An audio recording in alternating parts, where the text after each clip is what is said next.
Welcome to another episode of So You Think You Know Westerville. Today we're talking about Northstar. When Northstar came to town in 2017, it was met with mixed emotions. People were excited about a new restaurant that was going to be right on State Street, but they were also a little sad because what used to sit on that property isn't there anymore.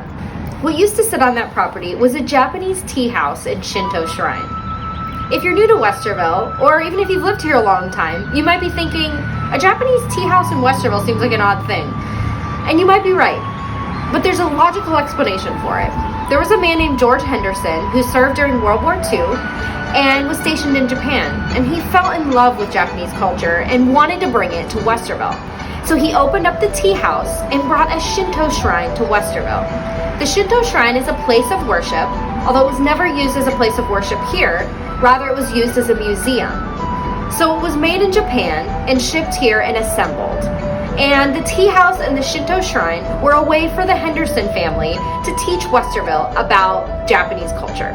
When the Hendersons died, the property was sold, and unfortunately it fell in disrepair. A group of concerned citizens formed the Friends of the Tea House and Shrine in an effort to preserve the building and keep its history alive. Unfortunately, it was too far gone, and the city had to purchase it in order it to be torn down.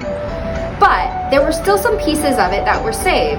The Shinto shrine was saved and put in storage, and I've heard some plans that some people are working on to preserve it and to save it and maybe resurrect it in some way. So we're excited to see what they come up with. Knowing how important this piece of Westerville history was to the citizens of Westerville, the owners and architects who designed Northstar incorporated some of these details into the architecture of Northstar.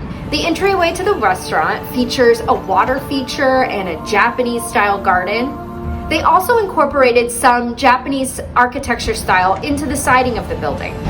They incorporated shoshugiban into their siding. Shoshugiban is siding that's made with wood that's been charred, and it's featured in a lot of Japanese temples.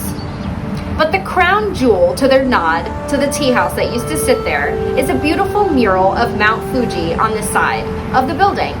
That mural actually sat in the tea house. And if honoring this piece of Westerville history on that property wasn't enough, they also did something else.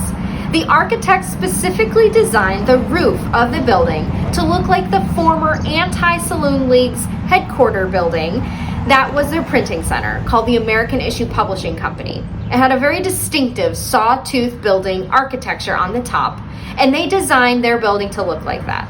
So they honored two buildings from our past that have been torn down. So maybe you've eaten at Northstar and you thought you knew, and maybe you knew about the Japanese tea house but didn't know about the printing center. But Northstar's done a wonderful job to preserve the history of Westerville.